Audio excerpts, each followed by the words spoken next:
Video ನೋಡ್ತಾ ಇರ್ತಕ್ಕಂಥ ಸಮಸ್ತ ಕರುನಾಡ ವೀಕ್ಷಕರಿಗೆ ಪ್ರಿನ್ಸ್ ಪೋರ್ಟಲ್ ಚಾನೆಲ್ಗೆ ಸ್ವಾಗತ ಸುಸ್ವಾಗತ.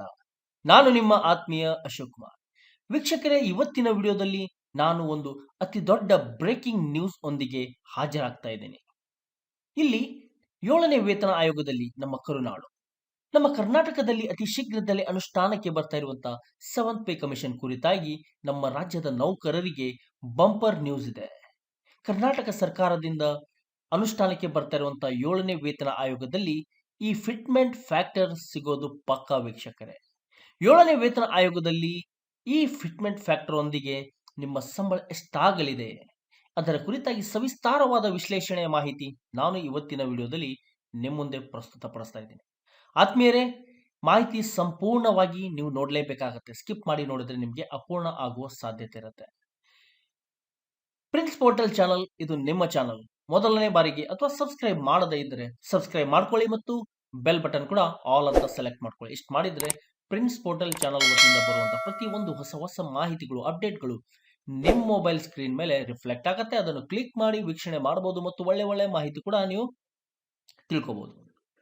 ವಿಡಿಯೋ ನೋಡಿದ ನಂತರ ಮಾಹಿತಿ ಇಷ್ಟ ಆದ್ರೆ ನನ್ನ ಈ ಪುಟ್ಟ ಪ್ರಯತ್ನಕ್ಕೆ ನಿಮ್ಮ ಬೆಂಬಲ ಸದಾ ನೀಡ್ತಾ ಇರಿ.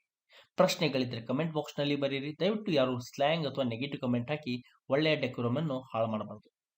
ಡಿಸ್ಕ್ರಿಪ್ಷನ್ ಬಾಕ್ಸ್ ನಲ್ಲಿ ನನ್ನ ಟೆಲಿಗ್ರಾಮ್ ಲಿಂಕ್ ಕೂಡ ಇರುತ್ತೆ, ಅಲ್ಲಿ ಕೂಡ ಕ್ಲಿಕ್ ಮಾಡಿ ಜಾಯ್ನ್ ಆಗಿ ನನ್ನ ಸಂಪರ್ಕದಲ್ಲಿ ನೀವು ಇರಬಹುದು ಮತ್ತು ನಿಮ್ಮ ಯಾವುದೇ ಪ್ರಶ್ನೆಗಳು ಅಲ್ಲಿ ಕೂಡ ನೀವು ಕೇಳಬಹುದು ಅಂತ ಹೇಳ್ತಾ, ನಿಮ್ಮ ಸಮಯ ವ್ಯರ್ಥ ಮಾಡದೆ ನಮ್ಮ ಕರುನಾಡಿನ 7ನೇ ವೇತನ ಆಯೋಗದ ಅತಿ ದೊಡ್ಡ ಮಾಹಿತಿ ನಾನು ಇವತ್ತಿನ ವಿಡಿಯೋದಲ್ಲಿ ಪ್ರಸ್ತುತಪಡಿಸ್ತಾ ಇದ್ದೀನಿ. ದಯವಿಟ್ಟು ಫಾಲೋ ಮಾಡಿ.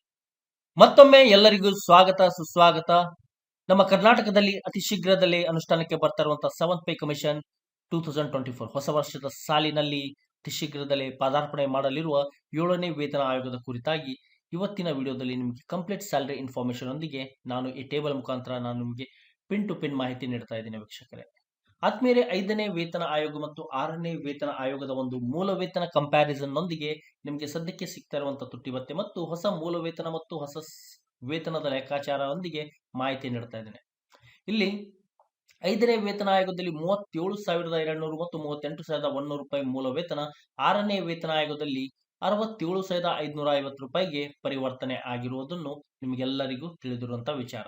ಇಲ್ಲಿ 5ರಿಂದ 6ನೇ ವೇತನ ಆಯೋಗದಲ್ಲಿ ಬದಲಾದಲ್ಲಿ ನಿಮಗೆಲ್ಲರಿಗೂ ತಿಳಿದಿರುವಂತಹ ಒಂದು ಮಾಹಿತಿ ಏನಂದ್ರೆ 70 to 85% ರೇಂಜ್ ನಲ್ಲಿ ಕೇವಲ ಮೂಲ ವೇತನದಲ್ಲಿ ಹೈಕ್ ಆಗಿರೋದು ಒಂದು ಸಂತಸದ ಸಂಗತಿಯಾಗಿರುತ್ತೆ. ಈಗ 6ನೇ ವೇತನ ಆಯೋಗದ ಮೂಲ ವೇತನದಲ್ಲಿ ಈ ಮೊತ್ತಕ್ಕೆ ಸಿಗ್ತಾ ಇರುವಂತಹ ಒಂದು ತುಟ್ಟಿ ಭತ್ಯೆ 38.75%ಗೆ 26,176 ರೂಪಾಯಿ ಇವರಿಗೆ ಸಿಗ್ತಾ ಇದೆ. ಹಾಗಾದ್ರೆ ಇವೆಲ್ಲ ಅಂಶಗಳನ್ನು ಪರಿಗಣಿಸಿ ಒಂದು ಪ್ರಿಡಿಕ್ಷನ್ ಮಾಡಬಹುದಾದ ಹೊಸ ಮೂಲ ವೇತನ 91,193 ರೂಪಾಯಿ ಆದ್ರೆ ಇವರ ಖಾತೆಗೆ ಜಮೆ ಆಗುವ ಒಂದು ವೇತನ ಕೂಡ 1,18,550 ರೂಪಾಯಿ ಕೂಡ ಸಿಗುವ ಸಾಧ್ಯತೆ ಇದೆ. ಅದಾದ ನಂತರ 39,000ದಿಂದ 69,200ಕ್ಕೆ ಪರಿವರ್ತನೆಯಾದಲ್ಲಿ 26,815 ರೂಪಾಯಿ ತುಟ್ಟಿ ಭತ್ಯೆ ಸದ್ಯಕ್ಕೆ ಸಿಗ್ತಾ ಇದೆ. 93,420 ರೂಪಾಯಿ ನ್ಯೂ ಬೇಸಿಕ್ ಆಗುವ ಸಾಧ್ಯತೆ ಇದ್ರೆ 1,21,446 ರೂಪಾಯಿ ಇವರಿಗೆ ಹೊಸದಾಗಿ ಸಿಗಬಹುದಾದ ಒಂದು ಸಂಬಳದ ಲೆಕ್ಕಾಚಾರ ನಾನು ನಿಮಗೆ ನೀಡ್ತಾ ಇದ್ದೇನೆ. 40,050ರಿಂದ 70,850 ರೂಪಾಯಿಗೆ ಬದಲಾವಣೆಯಾದಲ್ಲಿ 27,454 ರೂಪಾಯಿ ಡಿಯರ್ನೆಸ್ ಅಲವೆನ್ಸ್ 38.75%ಗೆ ಸಿಗ್ತಾ ಇದೆ ಮತ್ತು 95,648 ರೂಪಾಯಿ ಇವರ ಹೊಸ ಮೂಲ ವೇತನ ನ್ಯೂ ಬೇಸಿಕ್ ಸ್ಯಾಲರಿ ನಮ್ಮ ರಾಜ್ಯ ಸರ್ಕಾರಿ ನೌಕರರ ಸಂಘದ ಬೇಡಿಕೆಯಂತೆ, ನಿಮ್ಮೆಲ್ಲರ ಬೇಡಿಕೆಯಂತೆ ಅನುಷ್ಠಾನಕ್ಕೆ ಬಂದರೆ ಇಷ್ಟು ಒಂದು ಹೊಸ ಮೂಲ ವೇತನವಾಗಿ ಬದಲಾಗಬಹುದೆಂದು ಇಲ್ಲಿ ಕ್ಯಾಲ್ಕುಲೇಷನ್ ಹೇಳ್ತಾ ಇದೆ. 1,24,347 ರೂಪಾಯಿ ಇವರ ಖಾತೆಗೆ ಜಮೆ ಆಗುವಂತಹ ಒಂದು ವೇತನದ ಅಂಕಿಅಂಶಗಳನ್ನು ನಾನು ನಿಮ್ಮ ಮುಂದೆ ಈ ಟೇಬಲ್ ಮುಖಾಂತರ ಇಡ್ತಾ ಇದ್ದೀನಿ ವೀಕ್ಷಕರೇ. 41,100ರಿಂದ 72,500ಕ್ಕೆ ಬದಲಾದಲ್ಲಿ 28,094 ರೂಪಾಯಿ ತುಟ್ಟಿ ಭತ್ಯೆ, 97,875 ರೂಪಾಯಿ ನ್ಯೂ ಬೇಸಿಕ್ ಆಗುವ ಸಾಧ್ಯತೆ ಇದೆ. ವೀಕ್ಷಕರೇ, ಇಲ್ಲಿ ಹೊಸ ಮೂಲ ವೇತನ ನ್ಯೂ ಬೇಸಿಕ್ ಅಂದಾಕ್ಷಣ ಇಲ್ಲಿ ನೀಡಿರುವಂತಹ ಅಂಕಿಅಂಶವನ್ನು ಒಂದು ನೇರೆಸ್ಟ್ ಡಿಜಿಟ್ಗೆ ಫಿಕ್ಸ್ ಮಾಡಿ ಕನ್ವರ್ಟ್ ಮಾಡುವ ಸಾಧ್ಯತೆ ಇರುತ್ತೆ. 1,27,738 ರೂಪಾಯಿ ಈ ಗಾತ್ರದ ಮೊತ್ತ ನಿಮ್ಮ ಖಾತೆಗೆ ಜಮೆ ಆಗುವ ಸಾಧ್ಯತೆಗಳು ಕೂಡ ಜಾಸ್ತಿ ಇದೆ. 42,150ರಿಂದ 74,400ಕ್ಕೆ ಕೇವಲ ಮೂಲ ವೇತನದಲ್ಲಿ ಬದಲಾಗಿರೋದು ನೀವೆಲ್ಲರೂ ಕಂಡಿದ್ದೀರಾ. 28,830 ರೂಪಾಯಿ ಈಗ 38.75ಗೆ ಸಿಗ್ತಿರುವಂತಹ ತುಟ್ಟಿ ಭತ್ಯೆ, ಮೂಲ ವೇತನ ತುಟ್ಟಿ ಭತ್ಯೆ ಇವೆಲ್ಲ ಅಂಶಗಳನ್ನು ಸೂತ್ರದೊಂದಿಗೆ ವಿಲೀನಗೊಳಿಸಿ ಮಿಲನ ಮಾಡಿದಾಗ ನಮಗೆ ಒಂದು ಪ್ರಿಡಿಕ್ಷನ್ ಮಾಡಬಹುದಾದ ಒಂದು ಹೊಸ ಮೂಲ ವೇತನ 1,440,000 ಮತ್ತು 1,30,30,000 ಚಿಲ್ಲರೆ ಮೊತ್ತ ಇವರ ಒಂದು ಸಂಬಳ ಕೂಡ ಸಿಗಬಹುದೆಂದು ಅಂದಾಜಿಸಲಾಗಿದೆ. 43,700ರಿಂದ 76,300ಕ್ಕೆ ಬದಲಾದಲ್ಲಿ 29,566 ರೂಪಾಯಿ ಡಿಎ ಸದ್ಯಕ್ಕೆ ಸಿಗ್ತಾ ಇದೆ ಮತ್ತು 1,03,500 ರೂಪಾಯಿ ನ್ಯೂ ಬೇಸಿಕ್ ಆಗುವ ಸಾಧ್ಯತೆ ಇದ್ರೆ 1,33,907 ರೂಪಾಯಿ ಇವರ ಸಂಬಳ ಕೂಡ ಸಿಗುವ ಎಲ್ಲ ಸಾಧ್ಯತೆ ಇದೆ. ವೀಕ್ಷಕರೇ, ಇವತ್ತಿನ ವಿಡಿಯೋದಲ್ಲಿ ನಾನು ನಿಮಗೆ ನೀಡ್ತಾ ಇರುವಂತಹ ಮಾಹಿತಿ ಕೇವಲ ನಿಮಗೆ ಅನಲೈಸ್ ಮಾಡಕ್ಕೆ ಮಾತ್ರ. ಸರ್ಕಾರ ಅಧಿಕೃತವಾಗಿ 7ನೇ ರಾಜ್ಯ ವೇತನ ಆಯೋಗ 7th ಪೇ ಕಮಿಷನ್ ಅನುಷ್ಠಾನಕ್ಕೆ ಬಂದ ತಕ್ಷಣ ಸರ್ಕಾರ ಬಿಡುಗಡೆ ಮಾಡುವ ಡೇಟಾ ಅಂಕಿಅಂಶಗಳನ್ನು ನೀವು ಅಂತಿಮ ಅಂತ ಭಾವಿಸಬೇಕಾಗತ್ತೆ. ಆದರೆ ಇದು ನಿಖರತೆ ಸ್ಪಷ್ಟತೆಯನ್ನು ಬೆಲೆ ಕೊಟ್ಟು ತಯಾರಿಸಲ್ಪಟ್ಟ ಮಾಹಿತಿಯಾಗಿರುತ್ತೆ. ಅಲ್ಪ ಸ್ವಲ್ಪ ಏನಾದ್ರೂ ವ್ಯತ್ಯಾಸ ಆದ್ರೆ ಸರ್ಕಾರ ನಿಗದಿಪಡಿಸುವಂತ ಫಿಟ್ಮೆಂಟ್ ಫ್ಯಾಕ್ಟರ್ ಭತ್ಯೆಗಳಲ್ಲಿ ಚೂರು ವ್ಯತ್ಯಾಸ ಆದ್ರೆ ಮಾತ್ರ ಡೇಟಾ ಆಲ್ಟರ್ ಆಗುವ ಸಾಧ್ಯತೆ ಇರುತ್ತೆ. ಆದ್ರೆ ಯಾವುದೇ ಬದಲಾವಣೆ ಇಲ್ಲದ ಪಕ್ಷದಲ್ಲಿ ಈ ಮಾಹಿತಿ ಅಂತೂ 95 to 98% ಅಕ್ಯುರೇಟ್ ಆಗಿರುತ್ತೆ ಅಂತ ನಾನು ನಿಮಗೆ ಭರವಸೆಯನ್ನು ನೀಡ್ತಾ ಇದ್ದೇನೆ. ಮುಂದಿನ ಒಂದು ಮೂಲ ವೇತನ 44,750ರಿಂದ 78,700ಕ್ಕೆ ಬದಲಾಗುತ್ತೆ. 30,304 ರೂಪಾಯಿ ಡಿಎ ಸದ್ಯಕ್ಕೆ ಸಿಗ್ತಾ ಇದೆ. 1,05,570 ರೂಪಾಯಿ ಹೊಸ ಮೂಲ ವೇತನ ನ್ಯೂ ಬೇಸಿಕ್ ಒಂದು ಪ್ರಿಡಿಕ್ಷನ್ ಮಾಡಬಹುದು ಮತ್ತು 1,40,138 ರೂಪಾಯಿ ಇವರ ಸಂಬಳ ಕೂಡ ಸಿಗುವ ಸಾಧ್ಯತೆ ಇದೆ.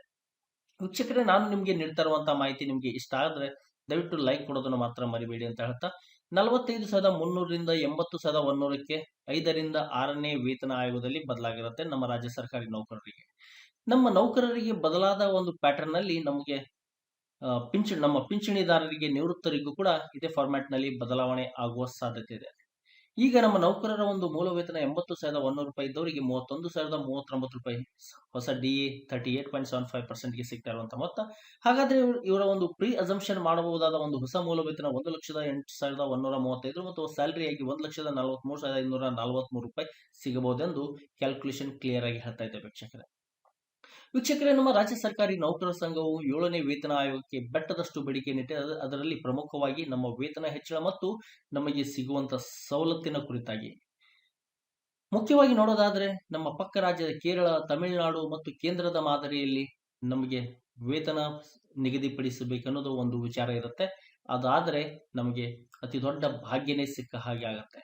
46,500 ರೂಪಾಯಿ 5ನೇ ಆಯೋಗದ ಮೂಲ ವೇತನ 87,000ಕ್ಕೆ ಬದಲಾದಲ್ಲಿ 31,775 ರೂಪಾಯಿ ಸದ್ಯಕ್ಕೆ ಸಿಗ್ತಾ ಇರುವಂತಹ ಒಂದು ಹೊಸ ಡಿಯರ್ನೆಸ್ ಅಲ್ವ ತುಟ್ಟಿ ಭತ್ಯೆಯ ಮಾಹಿತಿ. ಹಾಗಾದ್ರೆ ಇವೆಲ್ಲವನ್ನು ಪರಿಗಣಿಸಿ ಗಣನೆಗೆ ತೆಗೆದುಕೊಂಡಾಗ ನಾವು ಒಂದು ಅಸಂಪ್ಷನ್ ಅಥವಾ ಪ್ರೀ ಅಸಂಪ್ಷನ್ ಮಾಡಬಹುದಾದ ಒಂದು ಹೊಸ ಮೂಲ ವೇತನ 1,10,700 ಮತ್ತು 1,40,948 ರೂಪಾಯಿ ಸಂಬಳ ಕೂಡ ಬದಲಾಗಬಹುದೆಂದು ಇಲ್ಲಿ ಅಂದಾಜಿಸಲಾಗಿದೆ. ಕೊನೆಯದಾಗಿ 47,700ರಿಂದ 83,900ಕ್ಕೆ ಬೃಹತ್ ಬದಲಾವಣೆ ಕೇವಲ ಬೇಸಿಕ್ ನಲ್ಲಿ 5ರಿಂದ 6ನೇ ವೇತನ ಆಯೋಗದಲ್ಲಿ ಆಗುತ್ತೆ. ಇಲ್ಲಿ 5ರಿಂದ 6ನೇ ವೇತನ ಆಯೋಗ ಅನುಷ್ಠಾನಕ್ಕೆ ತಂದಿದ್ದು ಮುಖ್ಯಮಂತ್ರಿ ಆಗಿದ್ದಾಗ ಆಗಿನ ಕಾಲದಲ್ಲಿ ಸಿದ್ದರಾಮಯ್ಯನವರು. ಈಗ 6ರಿಂದ 7ನೇ ವೇತನ ಆಯೋಗಕ್ಕೆ ಪಾದಾರ್ಪಣೆ ಮಾಡಿದಲ್ಲಿ ನಮ್ಮ ಸಿದ್ದರಾಮಯ್ಯನವರು ಸತತ ಬಾರಿಗೆ 2 ವೇತನ ಆಯೋಗ ಮಂಡಿಸಿದ ಖ್ಯಾತಿಗೆ ಪಾತ್ರರಾಗುವುದು ಅಷ್ಟೇ ಸಂತಸದ ಸಂಗತಿ. ಮತ್ತು 83,900 ರೂಪಾಯಿ ಮೂಲ ವೇತನ ಪಡೆಯುತ್ತಿರುವ ನೌಕರರಿಗೆ 32,500 ಚಿಲ್ಲರೆ, ಎಕ್ಸಾಕ್ಟ್ಲಿ ಹೇಳೋದಾದ್ರೆ 32,511 ರೂಪಾಯಿ ತುಟ್ಟಿ ಭತ್ಯೆ ಸಿಗ್ತಾ ಇದೆ. ಮತ್ತು ಇವರಿಗೆ ಒಂದು ಹೊಸ ಮೂಲ ವೇತನ ನಮ್ಮ ರಾಜ್ಯ ಸರ್ಕಾರಿ ನೌಕರರ ಸಂಘದ ಬೇಡಿಕೆಯಿಂದ, ನಿಮ್ಮೆಲ್ಲರ ಬೇಡಿಕೆಯಿಂದ ಇವರಿಗೆ ಹೊಸದಾಗಿ ಬದಲಾಗಬಹುದಾದ ಒಂದು ಹೊಸ ಮೂಲ ವೇತನ 1,13,765 ರೂಪಾಯಿ ಆದ್ರೆ 1.5 ಲಕ್ಷ ಸನಿಹದಲ್ಲಿ ಇವರ ಸಂಬಳ ಕೂಡ ಇವರ ಖಾತೆಗೆ ಜಮೆ ಆಗುವುದು ಅಷ್ಟೇ ಸತ್ಯ ಅಂತ ಹೇಳ್ಬೋದು ವೀಕ್ಷಕರೇ. ಆದ್ಮೇಲೆ ಇವತ್ತಿನ ವಿಡಿಯೋದಲ್ಲಿ ನಾನು ನಿಮಗೆ ನೀಡಿದಂತಹ ಮಾಹಿತಿ ನಿಮಗೆ ಇಷ್ಟ ಆಗಿದೆ ಅಂತ ಭಾವಿಸ್ತಾ ಇದ್ದೀನಿ. ಇಷ್ಟ ಆದ್ರೆ ಲೈಕ್, ಶೇರ್, ಕಮೆಂಟ್ ಮೂಲಕ ನನ್ನ ಪ್ರಯತ್ನಕ್ಕೆ ನಿಮ್ಮ ಬೆಂಬಲ ಸದಾ ನೀಡ್ತಾ ಇರಿ. ನೀವು ಯೂಸ್ ಮಾಡ್ತಾ ಇರುವಂತಹ social media platform WhatsApp, Instagram, Telegram ಇತರೆ ಸೋಷಿಯಲ್ ಮೀಡಿಯಾಗಳಲ್ಲಿ ಶೇರ್ ಮಾಡಿ ನನ್ನ ಈ ಕೆಲಸಕ್ಕೆ ನಿಮ್ಮ ಬೆಂಬಲ ನೀಡ್ತಾ ಇರಿ. 7ನೇ ರಾಜ್ಯ ವೇತನ ಆಯೋಗ ನಮ್ಮ ಹೊಸ ವರ್ಷದಲ್ಲಿ ನಮ್ಮ ರಾಜ್ಯದಲ್ಲಿ ಅನುಷ್ಠಾನಕ್ಕೆ ಬಂದ ತಕ್ಷಣ ಸರ್ಕಾರ ನಿಗದಿಪಡಿಸುವ ಅಥವಾ ಬಿಡುಗಡೆ ಮಾಡುವಂತಹ ಡೇಟಾ ಮತ್ತು ಪ್ರಿನ್ಸ್ ಪೋರ್ಟಲ್ ಕಡೆಯಿಂದ ನಾನು ನಿಮಗೆ ನೀಡ್ತಾ ಇರುವಂತಹ ಡೇಟಾ ನಿಮಗೆ ಮುಂಬರುವ ದಿನದಲ್ಲಿ ಕ್ರಾಸ್ ವೆರಿಫಿಕೇಶನ್, ಇಲ್ಲಿ ಕ್ರಾಸ್ ವೆರಿಫಿಕೇಶನ್ ಮಾಡಕ್ಕೆ ಅಂದ್ರೆ ಪ್ರಿನ್ಸ್ ಪೋರ್ಟಲ್ ಕಡೆಯಿಂದ ನಾನು ನಿಮಗೆ ನೀಡ್ತಾ ಇರುವಂತಹ ಮಾಹಿತಿ ಎಷ್ಟು ನೈಜತೆ, ನಿಖರತೆಯಿಂದ ಕೂಡಿದಂತ ಕೂಡ ನೀವು ಮುಂಬರುವ ದಿನದಲ್ಲಿ ನೀವು ತಿಳ್ಕೋಬಹುದು ಅಂತ ಹೇಳ್ತಾ, ಹೀಗೆ ವಿಡಿಯೋ ನೋಡ್ತಾ ಇರಿ, ಎಲ್ಲರಿಗೂ ಶೇರ್ ಮಾಡ್ತಾ ಇರಿ. ಒಳ್ಳೆ ಇನ್ಫಾರ್ಮೇಶನ್ ಕೊಡುವ ಜವಾಬ್ದಾರಿ ನಂದಾಗಿತ್ತು, ಪ್ರೋತ್ಸಾಹ ಕೊಡುವ ಜವಾಬ್ದಾರಿ ನಿಮ್ದಾಗಬೇಕು. ಮುಂದಿನ ಸಂಚಿಕೆಯಲ್ಲಿ ಇನ್ನೊಂದು ಒಳ್ಳೆ ಇನ್ಫಾರ್ಮೇಶನ್ ಒಂದಿಗೆ ಹಾಜರಾಗ್ತೀನಿ. ಅಲ್ಲಿವರೆಗೂ ವಿರಾಮ ನೀಡಿ ಹೊಸ ವರ್ಷದಲ್ಲಿ ಎಲ್ಲರ ಜೀವನ ಸುಖಮಯದಿಂದ ಸಾಗಲಿ ಅಂತ ಹೇಳ್ತಾ, ವಿಡಿಯೋ ನೋಡಿದ ಪ್ರತಿಯೊಬ್ಬರಿಗೂ ಧನ್ಯವಾದಗಳು. ಜೈ ಹಿಂದ್, ಜೈ ಕರ್ನಾಟಕ. ಬಾರಿಸು ಕನ್ನಡ ಡಿಂಡಿಮುವ. ನಿಮ್ಮೆಲ್ಲರ ದಿನ ಶುಭವಾಗಲಿ. ನಮಸ್ಕಾರ. ಜೈ ಹಿಂದ್.